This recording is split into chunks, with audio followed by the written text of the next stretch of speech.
I can sit here all the live long day and break things down frame by frame on my fancy little iPad and my OnForm app. Shout out to OnForm, and go over each and every successful big league pitcher and be like, hey, look at this, dude. You got to do this, blah, blah, blah. Pitching mechanics, super individual specific, man. Everyone's bodies are built differently. Everyone's going to require different types of movements, and they're all visually going to look differently from one another. The goal when it comes to pitching mechanics, dude, is like figure out for yourself, right? It's a lot of experimenting, a lot of exploring. Separate, then load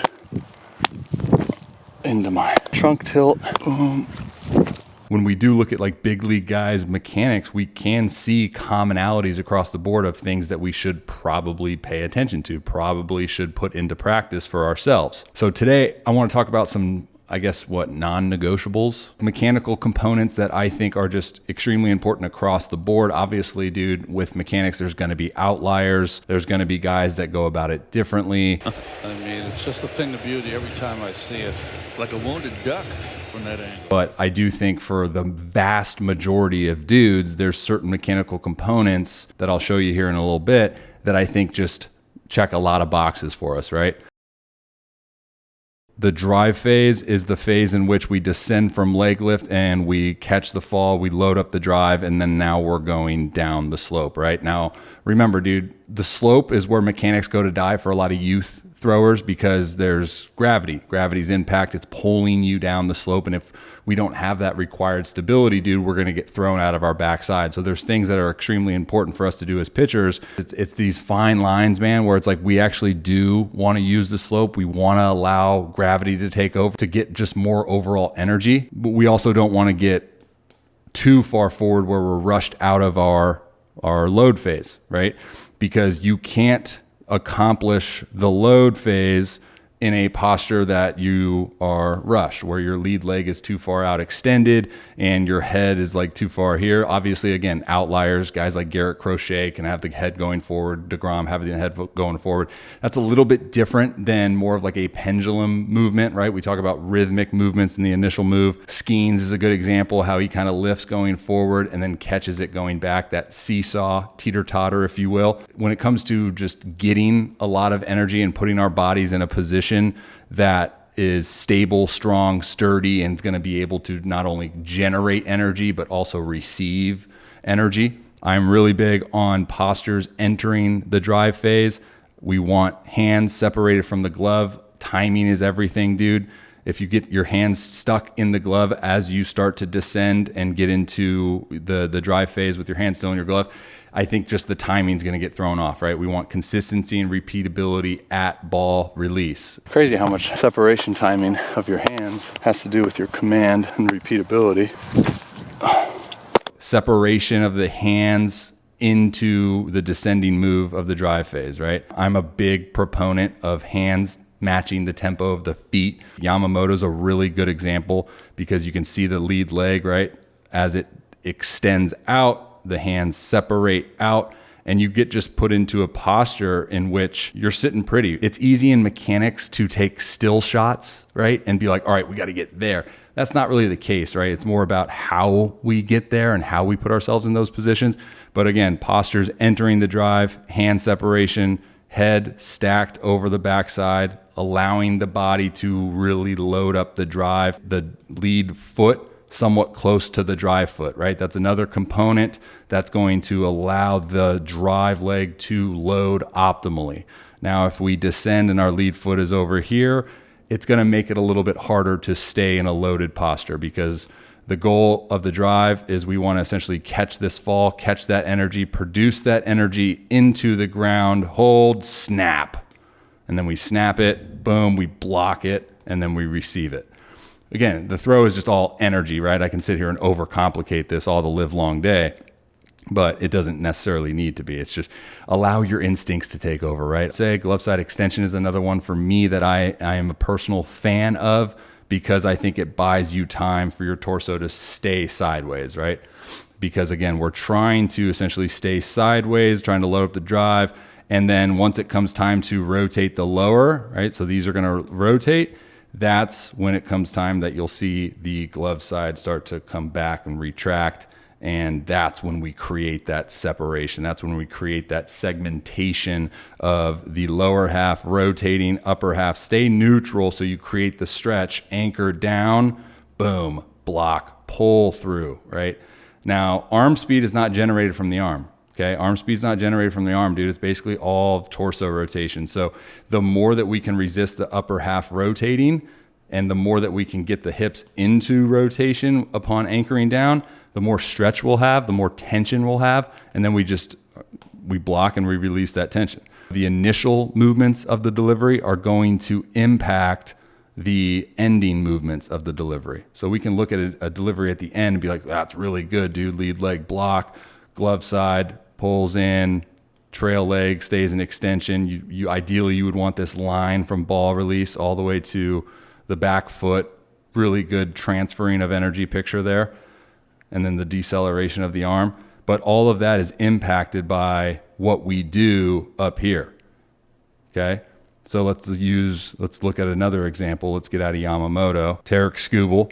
Okay, Skubal, another good example. I'm a big fan of the leg lift, the high leg lift, the hands. This is another one of those rhythmic movements that I think influences timing and consistency. When we lift the leg, we are lifting the hand. So then when the lead leg descends, the hands can break.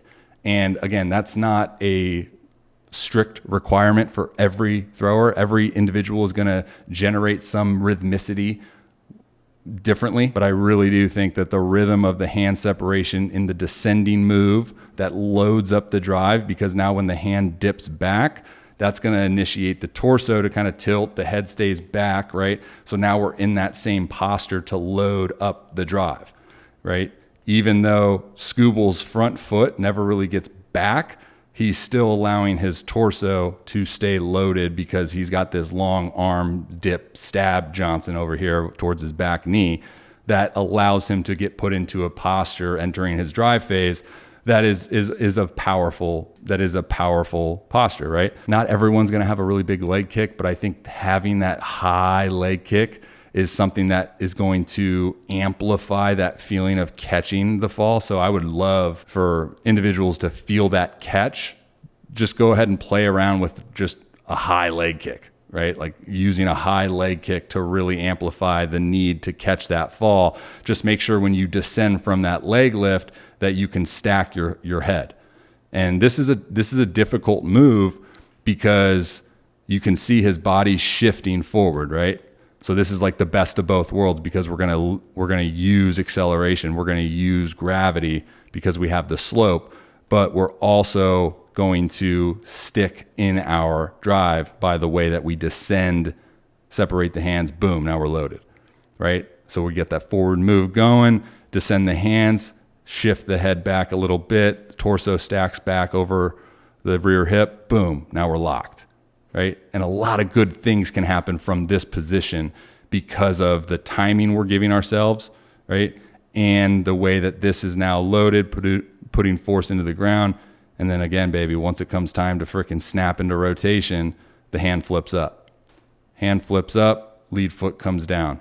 You won't see many guys that throw 95 plus that don't have the timing of the hand flip up above shoulder line in relation to the lead foot coming down to touchdown. In the past, I've called this like the velocity enhancing move just because if you look across the board of guys that throw hard, they have that mechanism of,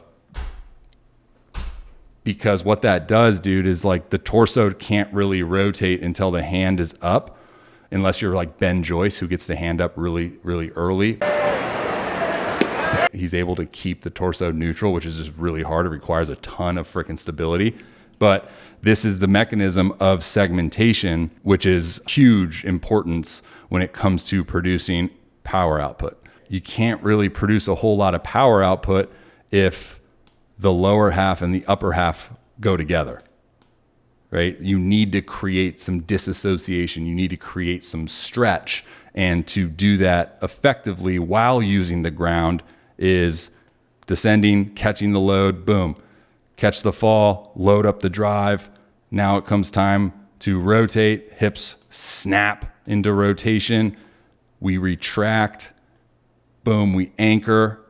Now we're freaking stretched out. Hips are in, torso's neutral. We're ready to rock. Hum, babe, pull through.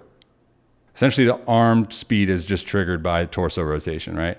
So we need to create enough space with our torso rotation to allow the arm to then use as like a whip. So we lag, find tension, and then pull through it. Mizorowski, same thing. We lift, see the coil, right? Watch the booty. Booty gets pointed, and now as we descend, whop. The video is kind of cut off, but you can see the head somewhat stacked over that rear hip. You'll usually, for a lot of guys, I look at this little backwards Johnson here, this little C right here. We don't want to stay in that. We don't want to get stuck in that. We want to dip into that so we can load this bad boy up, right? The slope, gravity, it's going to pull us, dude. So it's our responsibility, given the required stability of the throw itself, to make sure that we're putting our body in a posture, putting our body in an alignment to where we can get the most energy. Not just produce the most energy, dude, but like actually transfer and receive and capture. The lead leg and the lead foot, for a lot of guys, what helps is staying somewhat tight to the back leg descending, right? If we get too far out, like if this lead foot was over here, we're not in a good position to load up. But you can see how as he descends, we have this space, and then we can hold that. You can see like the back knee and the elbow. Watch these Johnsons go. Back knee goes down, whoop, elbow goes up. And then so when we do anchor, right, you can see, dude, the hips are in, torso's back, elbow's back. Now we're ready to rock. So see how far out his head is in front of his center there? So it started, right? So as we loaded, boom, head is behind the center. And then as we land, whop, head is in front of the center. Not everyone's going to be able to move like these guys. Not everyone's going to be able to move like Mizorowski, but it's a really good place to start, especially long lever guys, because long lever guys need a little bit more time. Glass now, same thing. See the head go back? Look at the luscious hair, dude. The head's got to go back. So when we drop the hands, boom. See the posture here?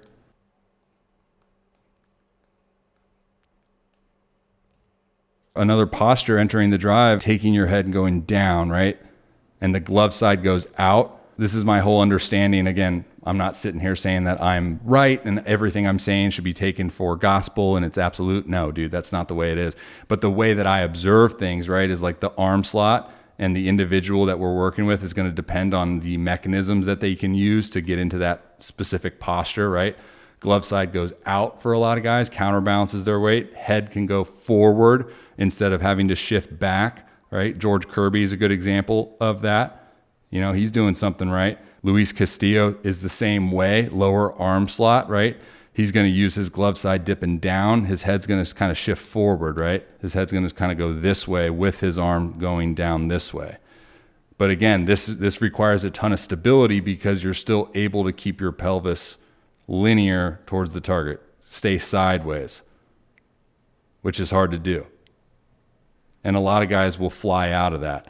And that's the action reaction issue sometimes of guys going too aggressively down with their glove side.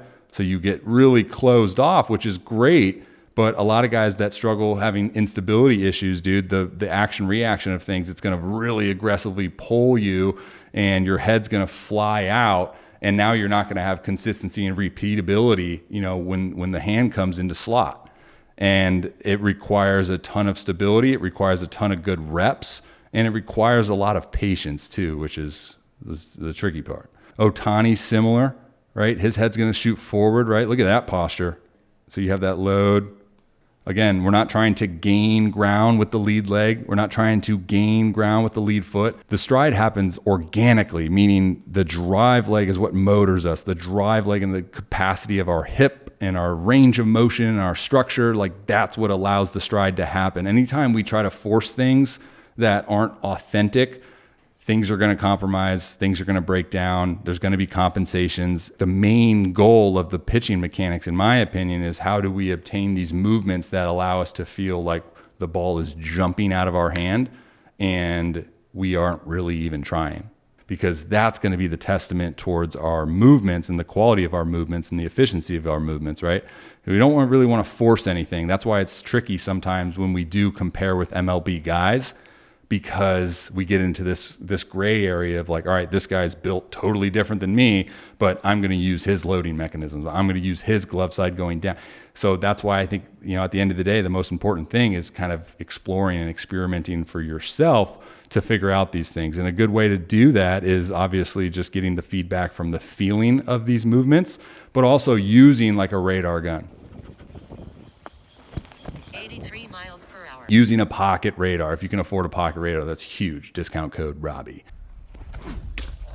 Things that can quantify these things for us, right? Everything going forward and going down is from the drive, right? The drive leg is our gas. The lead leg, it's our brake pedal, right? We're blocking. We're braking with the lead leg. We're not trying to gain any inauthentic ground, if you will, because again, when we try to gain ground with that lead leg and we try to force a stride length that isn't organic, then it's going to pull us out of that loading posture. We look at that posture entering the drive phase. I think it's huge because it's setting us up for the most important pieces of the throw, which I would say is the timing of the hips rotating and the throwing arm retracting. If you can sync that timing up, right? So when the rotation of the hips occur, the throwing hand's coming up, the glove hand's going to peel, you create a little space, land in flexion of the lead knee. You're gonna find that a lot of things happen good. Like you're gonna find a lot of good things happen just from a consistency, repeatability, and effortless power output. Gains is a really good example of this too, because it's almost like an over amplification of these movements, right? So like I said earlier with the teeter totter, right? So the lead leg lifts up, hands, feet, we're going up so we can descend, so we can go down at the same time. That's that rhythmicity. That's that rhythmic move to get into our load.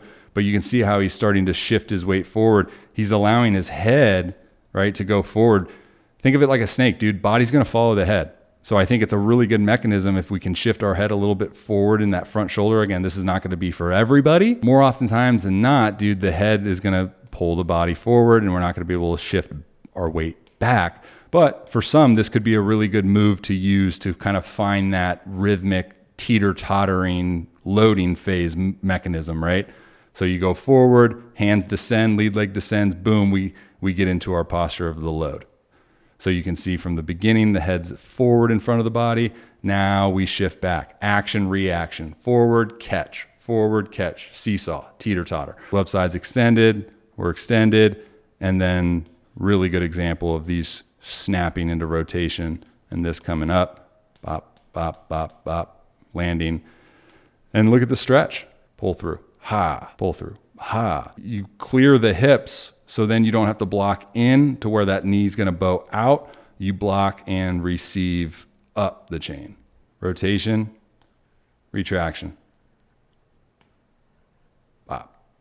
Anchor down, hands up, now we receive and we leverage.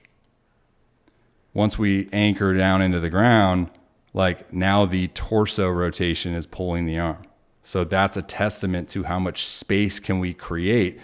And that space is only there by the way that our torso operates when our hips rotate. We can't rotate our hips and torso because then we don't have any tension. Then we won't have a lot of space to accelerate the trunk.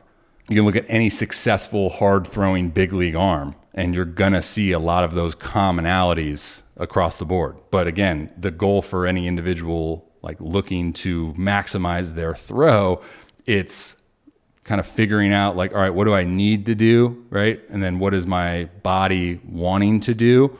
And then how do I bridge the gap, right? Knowing what I kind of need to do and the alignments and postures that I need to be in, but also the fine line of like, what does my body allow me to do? And how can I personalize the delivery knowing how I move, right? While also understanding that there's capacity things that we do just need to open up from a range of motion, from a stability standpoint that grants you the ability to express a lot of the energy that needs to be expressed to throw frickin' Cheddar Bob. You know what I'm saying? So, all right, guys, That was fun. Love doing breakdowns, but you know, breakdowns are great, dude. We can break things down frame by frame, but again, dude, the throw is one of the most superior athletic movements on the planet. And we can't really conceptualize, that's not it. We can't really articulate those movements while they're happening. It has to be a flow. So that's why I think the most important thing is understanding what you need to do each and every day that influences those movement patterns being formed over time. And that's why it's hard. That's why you only see a select few guys that are at the highest of high levels that can do it consistently. Hope you guys enjoyed that. If you want to work with me remotely, go ahead and check out the description for those links. TheRobbyRowShow.com is my website. Offer one-time mechanical analysis as well as remote coaching. So if you guys are interested in working with me remotely, this link right here. I would encourage you guys to comment down below if there's anyone specific that you would like me to break down. All right. Much love. As always, God bless. Till next time. See you.